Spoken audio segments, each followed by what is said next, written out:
교정이라 면 심리적인 문제를 먼저 생각하게 되는데 덧니가 심한 경우에 그것 때문에 교정을 한다든지 앞니가 많이 벌어진 경우 공간을 모으려고 교정을 하게 되는 경우가 많습니다. 그렇지만 심리적인 거 말고도 기능적인 문제 때문에 교정을 하는 경우도 많이 있는데요. 첫 번째로 반대교합, 아랫니가 있고 윗니가 이렇게 앞쪽에서 덮어야 되는데 반대로 물리게 되면은 아랫니보다 윗니가 뒤에 있게 됩니다. 이런 경우에 교정을 안 하게 되면은 저작에 문제가 생길 수 있고 또 저작하다가 앞니 절단면이 파절이 될 수도 있게 됩니다. 이런 기능적인 문제를 하기 위해서 교정을 하는 경우도 있고 심리적인 이유와 기능적인 이유가 복합돼서 교정을 하는 경우가 제일 많다고 생각되고요. 예를 들어서 덧니인 경우에 어렸을 때부터 계속 안고 살았기 때문에 그 기능을 사실 모르는 상태에서 적응이 된 거거든요. 그래서 그런 기능들을 회복해 주는 게 치료의 이유 중 하나라고 생각이 됩니다. 그리고 비용 문제는 교정 비용이 비싸면 비싸다고 생각할 수도 있는데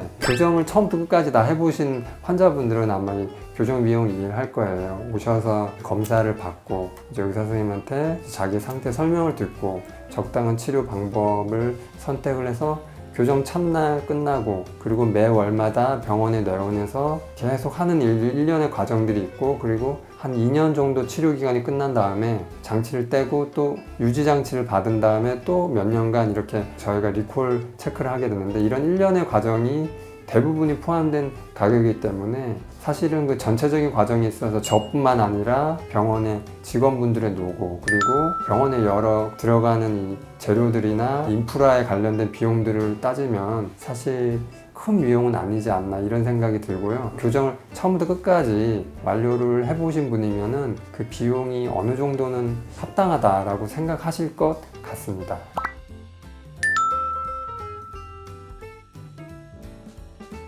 교정 치료 중에 가장 중요한 게 사실 교정이 끝나고 나서 관리 문제가 제일 중요한데요. 교정 치료 자체가 한두 달 만에 끝나는 게 아니기 때문에 교정은 최소한 1년 이상, 길게는 3년까지 하게 되는데 교정 치료 기간에 병원이 없어지는 경우도 있고요. 예를 들어 3, 4년 전에 압구정의 모모치과 같은 경우에는 교정 환자는 굉장히 많았는데 이제 없어져서 단체로 또 소송이 가고 그런 경우도 있었거든요. 그래서 교정 치료는 제가 보기에는 이런 표현이 맞는지 모르겠지만 오래 지속될 수 있는 병원, 소위 말하는 망하지 않을 병원에서 하는 게 좀 맞지 않을까 싶고요. 그리고 끝나고 나서도 추후에 계속 관리가 필요하기 때문에 믿을 수 있는 병원 그리고 해당 의사 선생님이 없더라도 다른 의사 선생님의 지원이 될 수 있는 종합병원급 병원에서 하는 게 좀 더 나을 거라 생각이 듭니다. 교정 전문의로 일한 지가 한 7, 8년쯤 되는데 그때와 다른 마음으로 2년 전에 여기서 일을 하게 됐고 지금 한 1년